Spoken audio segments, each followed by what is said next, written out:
السلام علیکم ورحمۃ اللہ وبرکاتہ. نحمده ونصلي على رسوله الكريم اما بعد فاعوذ بالله من الشيطان الرجيم بسم الله الرحمن الرحيم رب اشرح لي صدري ويسر لي امري واحلل عقدة من لساني يفقهوا قولي. آج انشاءاللہ ہم پڑھیں گے سیدہ ربیع بنت نضر کے بارے میں. یہ نام دیکھنے میں ربیع لگتا ہے کہ ربیع جو ہوتا ہے وہ مرد کا نام ہوتا ہے اور عورت کے لیے ربیعہ. آپ میں سے ہے کوئی ربیعہ؟ اوکے. رابعہ تو کئی ہوتے ہیں، چوتھی، لیکن ربیعہ کا معنی کیا ہوتا ہے؟ بہار. تو ربیعہ کیا ہوئی؟ بہارن، بہار والی. ٹھیک ہے. اور ربیع اس سے تصغیر ہے، یعنی ربیع کی تصغیر ہے ربیع. ربیع بنت نضر رضی اللہ عنہا. نام ربیع ہے. والد کا نام نضر بن ضمضم بن زید بن حرام انصار کے خاندان بنو نجار سے تھی. انصار کے خاندان بنو نجار سے تھی. بنو نجار کون تھے؟ جن کی بچیوں نے نبی صلی اللہ علیہ وسلم کو ویلکم کیا تھا. ان کی کنیت ام حارثہ تھی. ام حارثہ، ان کے ایک ہی بیٹے تھے حارثہ جو جنگ بدر میں شہید ہوئے تھے. ان کی نسبت سے ام حارثہ کہلاتی ہیں. ان کا نکاح دور جاہلیت میں سراقہ بن حارث کے ساتھ ہوا تھا جو ہجرت سے پہلے ہی فوت ہو گئے، مسلمان نہیں ہوئے. لیکن ربیع اور ان کے بیٹے جب نبی صلی اللہ علیہ وسلم مدینہ تشریف لائے تو انہوں نے بھی اسلام قبول کر لیا. ان کے دو بھائی تھے، مالک بن نضر اور انس بن نضر. کچھ یاد ہے مالک بن نضر کون تھے؟ کون تھے؟ ام سلیم کے پہلے شوہر جو ان کے اسلام لانے پر بہت ناراض ہوئے تھے، پھر وہ ان کو چھوڑ کے چلے گئے اور کہیں مارے گئے. مالک بن نضر سیدہ ام سلیم بنت ملحان کے شوہر تھے، جس سے ان کے دو بیٹے انس اور برا بن مالک تھے. انس بن مالک اور برا بن مالک. انس بن مالک کون تھے؟ جی کون تھے انس بن مالک؟ شابش، خادم رسول تھے صلی اللہ علیہ وسلم.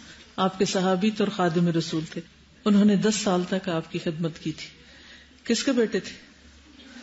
ام سلیم کے بیٹے تھے اور مالک سے تھے، یعنی یہی مالک بن نضر سے تھے. مالک نے اپنی اس بیوی کو چھوڑ دیا تھا کیونکہ وہ مسلمان رہنے پر مصر تھی. مالک بن نضر کو کفر کی حالت میں قتل کیا گیا جبکہ ان کے بھائی انس بن نضر نے اسلام قبول کیا. انس بن مالک جو تھے انہوں نے جنگ احد میں بھی شرکت کی اور پھر شہید ہوئے. آپ کو معلوم ہے کہ یہ وہ صحابی ہیں کہ جب جنگ احد میں ان کے جسم پر 80 کے قریب زخم لگے تھے اور جب یہ شہید ہوئے تو ان کو کوئی پہچان نہیں پا رہا تھا. ان کی بہن یہ ربیع جو ہیں انہوں نے ان کی انگلیوں کے پوروں سے پہچانا. ان کے نام پر پھر انس بن مالک کا نام رکھا گیا تھا.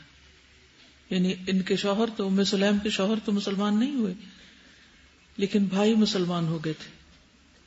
ٹھیک، یعنی ربیع کے بھائی مسلمان ہو گئے تھے جو چچا تھے کس کے؟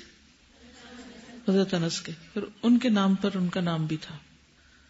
ابن جریر طبری اپنی تاریخ کی کتاب میں قاسم بن عبد الرحمن بن رافع کے حوالے سے رقم تراز ہیں. کہتے ہیں انس بن مالک کے چچا انس بن نضر عمر بن خطاب اور طلحہ بن عبید اللہ سے ملے.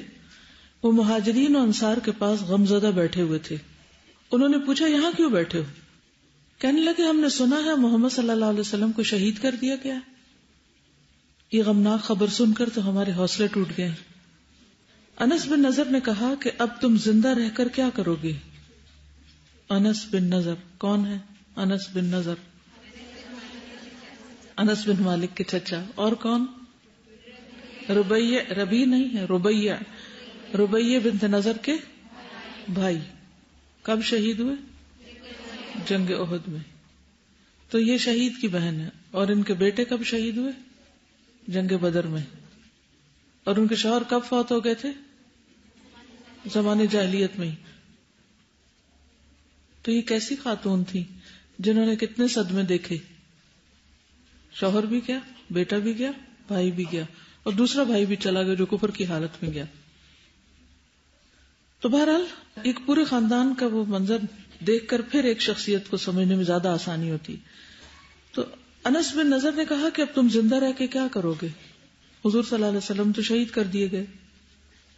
اٹھو، جس مقصد کے لیے رسول اللہ صلی اللہ علیہ وسلم نے اپنی جان کی قربانی پیش کر دی، تم بھی اس مقصد کے لیے اپنی جانوں کے نذرانے پیش کر دو.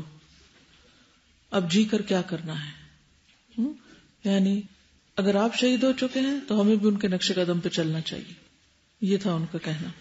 اس کے بعد انس بن نضر جذبہ جہاد سے سرشار ہو کر دشمن کے مقابلے میں داد شجاعت دیتے ہوئے جام شہادت نوش کر گئے، یعنی جنگ احد میں.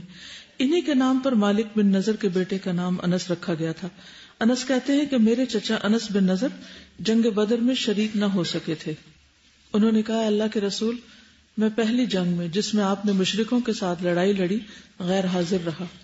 اگر اب اللہ تعالیٰ نے مجھے مشرکین کے مقابلے میں لڑنے کا موقع دیا تو میرا اللہ دیکھ لے گا کہ میں کیا کرتا ہوں، یعنی اپنا عمل دکھاؤں گا اور کس طرح دشمن کے ساتھ نبرد آزما ہوتا ہوں. اس سے کیا پتہ چلتا ہے؟ اس سے کون سی بات سمجھ میں آتی؟ جی ہاں، بعض اوقات زندگی میں ایسا ہوتا ہے کہ ہم ایک اپرچونٹی کھو دیتے ہیں کسی بھی وجہ سے. نیکی کا ایک بہت بڑا موقع ہمارے ہاتھ سے چلا جاتا ہے. جنگ بدر جیسی نیکی ہاتھ سے نکل جاتی. آپ کو معلوم ہے نا اہل بدر والوں کا مقام اللہ کی نگاہ میں کیا ہے؟ کیا ہے؟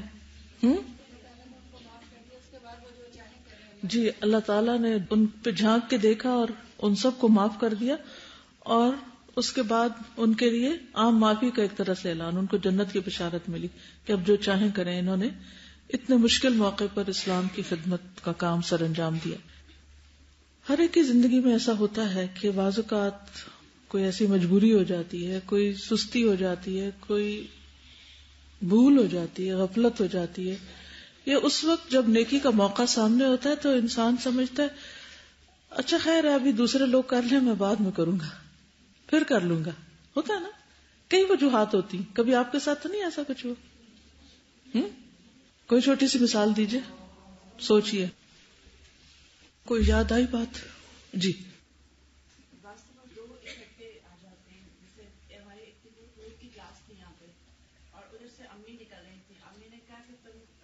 ڈراپ کر دوں گی، ادھر سے کلاس کر رہی تھی اور ادھر سے وہ ہونے والی تھی، یعنی شروع نہیں ہوئی تھی.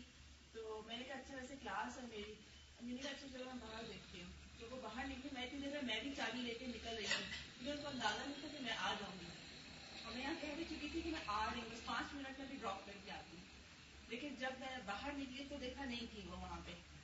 تو بعد میں پھر میں نے فون کر کے پوچھا کہ آپ کہاں ہیں، میں آپ کو ڈراپ کر دیتی ہوں، کوئی بات نہیں، تھوڑا سا لیٹ ہو جائے گی کلاس میں، وہ یہی ہوگا. پتا چلا کہ ان کو کوئی اور لفٹ دے چکا تھا. مجھے اس چیز کا گیٹ رہا، میں نے کہا اچھا آئندہ میں کوشش کروں گی کہ 2 نیکی اکٹھی لے سکوں، جو 5 منٹ کا ڈفرینس پڑتا ہے. لیکن بہت سی مثالیں آپ کی زندگی میں ایسی ہوں گی، ہر روز ہی ہم ایسے موقع بہت سے گنواتے ہیں. آج کے حوالے سے کہوں گی کہ مثلاً کلاس شروع ہو چکی تھی اور کچھ لوگ ابھی باہر ادھر ادھر کچھ اور کر رہے تھے، اور جو دعا یہاں پڑھی گئی، یاد کرائی گئی، سکھائی گئی، وہ جو اس وقت موجود نہیں تھے ٹائم پر وہ نہیں سیکھ پائے. کہ سیکھی انہوں نے یا مانگی؟ بتائیے. جو لوگ بھی لیٹ آئے وہ اس دعا سے محروم رہ گئے جو اس وقت سکھائی گئی. اب تھوڑی دیر سوچئے کہ آپ لیٹ کیوں ہوئے؟ باقی لوگوں نے نماز نہیں پڑھی تو انہوں نے کیسے پہلے پڑھ لی؟ ٹائم مینجمنٹ نا. کچھ تو کیا نا تو پہنچے، کیے بغیر تو نہیں پہنچ سکتے. تو یہ صرف ایک احساس کی بات ہوتی ہے کہ یہ بھی نیکی کا ایک موقع ہے، اس سے بھی فائدہ اٹھا لوں. یہ نہ دیکھو اچھا ابھی تو کچھ اور لڑکیاں باہر گھومتی پھرتی نظر آ رہی ہیں تو میں بھی ذرا بعد میں چلی جاؤں. یہ نہیں سوچتے کہ اس وقت میں کھو کیا رہے ہیں، وہ میں بھولا ہوتا ہے. اسے مواقع گنوا بیٹھتے ہیں. کیا پتا جو دعا آج پڑھائی گئی وہی آپ آج مانگے تو وہ آپ کی شدید ضرورت ہو سکتی تھی، اور وہ آپ کے لیے قبول ہو جاتی تو آپ کو کتنے اور موقع مزید مل جاتے. چلیے، ہو سکتا ہے کوئی شدید ضروری کام آپ کر رہے ہیں اس صورت میں تو ایک ایکسکیوز ہو سکتی. لیکن اگر آپ صرف بس سستی کے مارے نہیں آئے یا اچھا چلے ہی جائیں گے, اچھا ابھی تو ہے ٹائم کلاس شروع ہونے میں, اور اس وجہ سے لیٹ ہو گئے, تو پھر نقصان ہی کیا آپ نے, موقع کھو دیا. نیکی کی باری جب آتی ہے نا, تو مثلا دنیا میں اگر ہمارے سامنے کوئی فروٹ کا ایک پلیٹر رکھے یا ایک دسترخوان سجائے جس پر ہر قسم کا فروٹ رکھا ہوا, تو جب ہم اس کو دیکھتے ہیں تو کیا ہم اس پہ قناعت کرتے ہیں کہ ہم کو بس ایک چیز اٹھا لیں؟ ہمارا کیا دل چاہتا ہے ہر ایک میں سے کچھ کچھ کھا لیں, ایسے کرتے ہیں نا. کبھی بوفے پہ جانے کا اتفاق ہوا تو کیا آپ یہ کہتے ہیں کہ بس میں نے اپنی ضرورت کا لے لیا, بھلے جو مرضی رکھا رہے, مجھے اس سے غرض نہیں. اب کہتے چکھو تو صحیح, اس میں کیا ہے. دنیا کے معاملے میں ہر چیز چکھنا چاہتے ہیں, اور جب نیکی کا موقع آتا ہے تو ہم اس پر پراؤڈ ہوتے ہیں. ایک نیکی کر جو رہے ہیں, اور کرنے کی کیا ضرورت ہے, اپنے آپ کتنا کیا تھکانا. آپ کو یاد ہے کہ ایک موقع پر نبی صلی اللہ علیہ وسلم نے صحابہ سے پوچھا کہ آج روزہ کس نے رکھا ہے, کس نے ہاتھ اٹھایا ہوگا,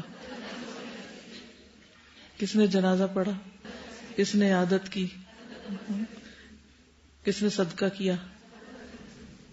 اور وہ ایک ہی تھے اس مجلس میں جنہوں نے یہ سب کچھ کر رکھا تھا. تو پھر انہیں کیوں نہ موقع ملتا کہ وہ نبی صلی اللہ علیہ وسلم کے ساتھ دفن ہو. یہ سعادت کسی اور کے حصے میں تو نہیں آئی, انہی کے حصے میں آئی. اور حضرت عمر کی کیا خواہش ہوتی تھی, وہ ہر وقت اس تجسس میں رہتے تھے کہ اچھا ابو بکر کیا کر رہے ہیں تو میں بھی ذرا وہی کر لوں. تو پیچھے پیچھے ہوتے تھے, تو ان کو بھی موقع مل گیا ساتھ دفن ہونے کا. المرء مع من احب, انسان اسی کے ساتھ ہوتا ہے جس سے محبت کرتا ہے. تو ہم سب اپنے آپ سے پوچھیں کہ جب نیکی کا موقع ہوتا ہے تو ہم صرف ایک نیکی کرنے پہ کیوں راضی ہو جاتے ہیں, اور کیوں کہتے ہیں بس بہت کر لیا, اور کیا کرنا. ہمارے عوام میں بھی یہ حالات ہیں. مثلا جو لوگ صدقہ خیرات بہت دیتے ہیں وہ نماز نہیں پڑھتے بعض اوقات.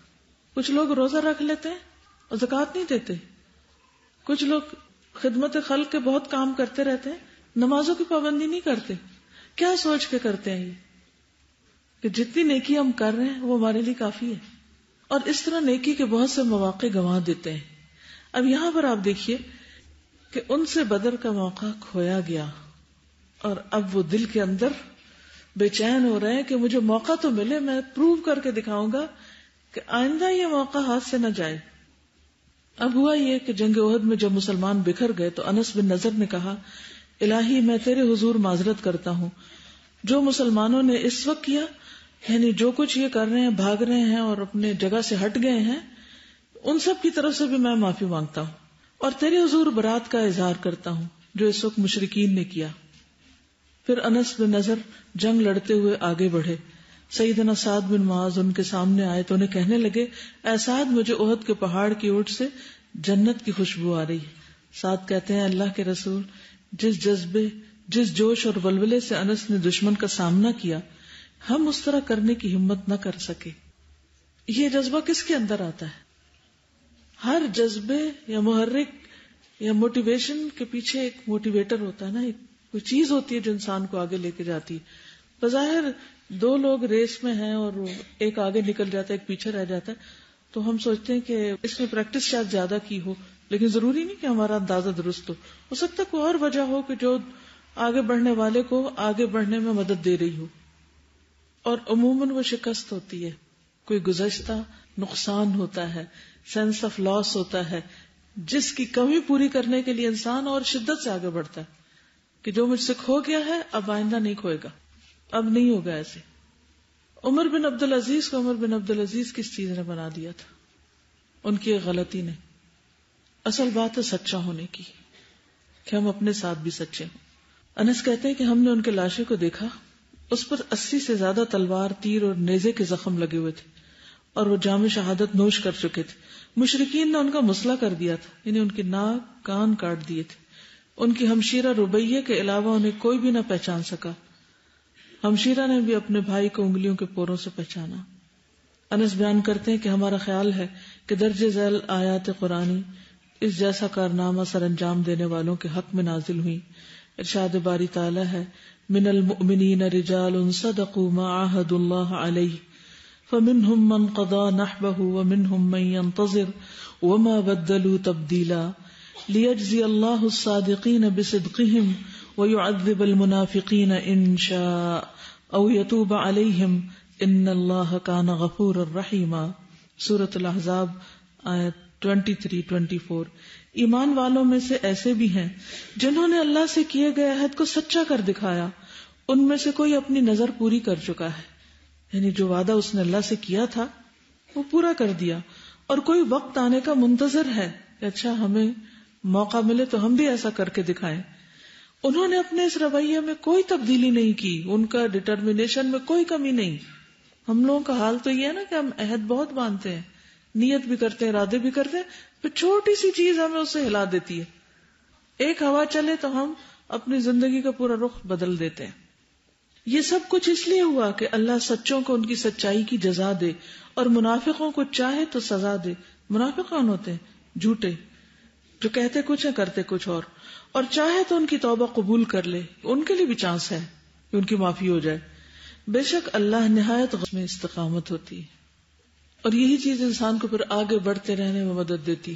ما بدلوا تبدیلا، اور یہ سچائی کی علامت ہوتی ہے.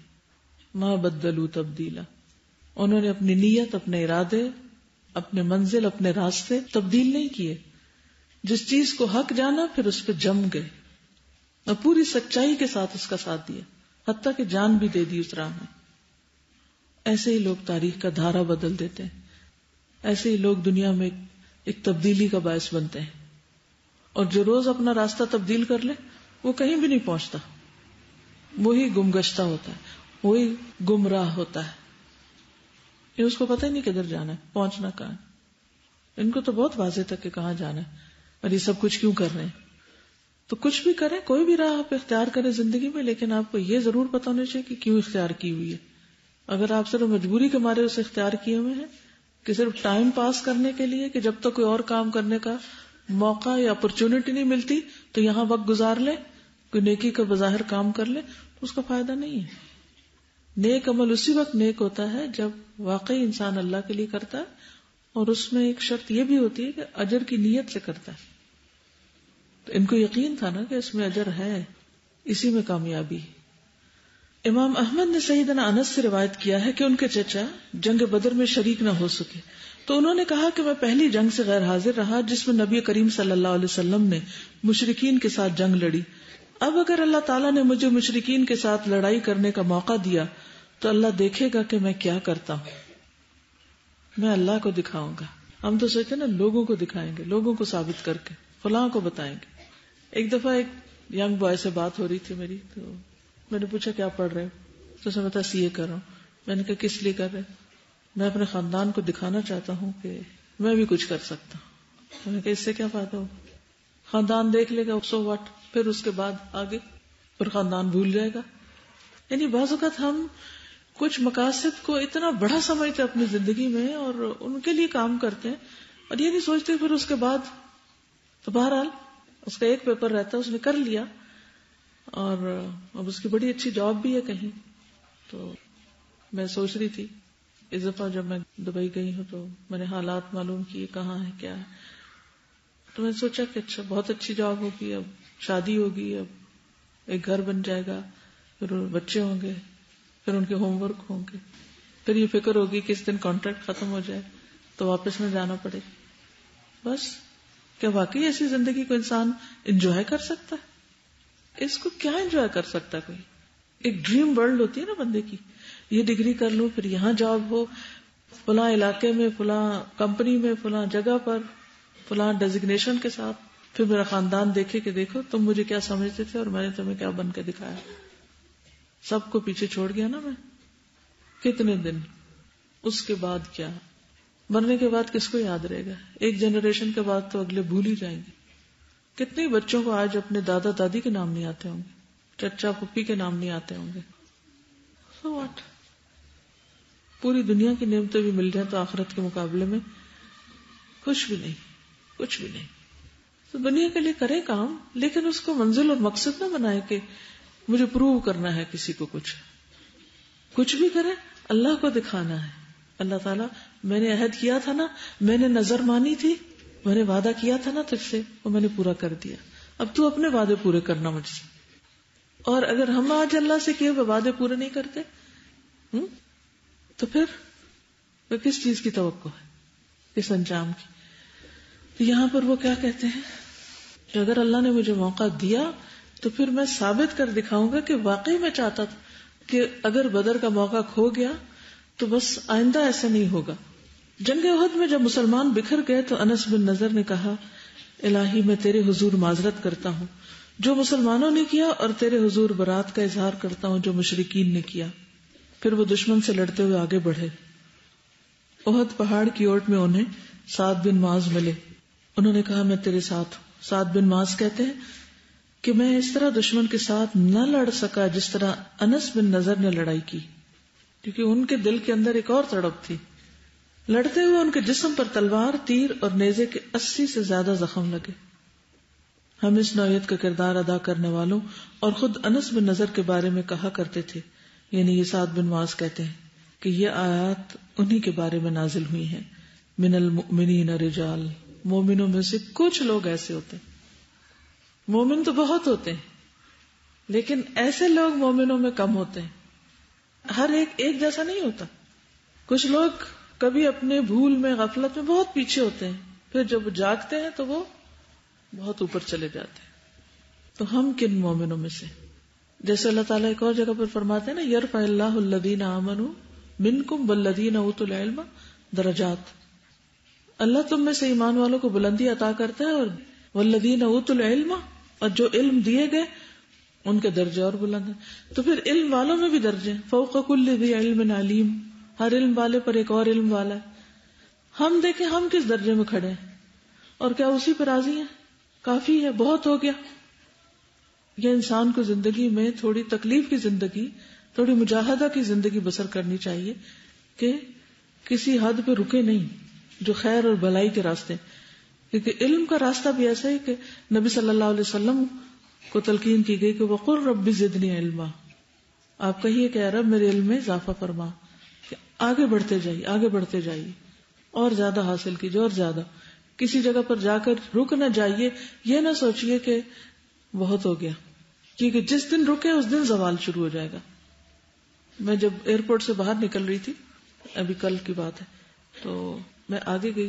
اصل میں آنے والوں کی تعداد کم ہوتی ہے اور جو استقبال کرنے والے ہیں ان کی تعداد بہت زیادہ ہوتی. تو نکلتے وقت بہت ہی مجھے ہمیشہ شرم آتی ہے, میں آنکھیں نیچے کر کے گزرتی ہوں, کیونکہ اتنے مرد ہوتے ہیں اور چاروں طرف سے انہوں نے گھیرا ڈالا ہوتا ہے نا, بس اتنا سا راستہ ہوتا ہے جس میں نکلنا ہوتا.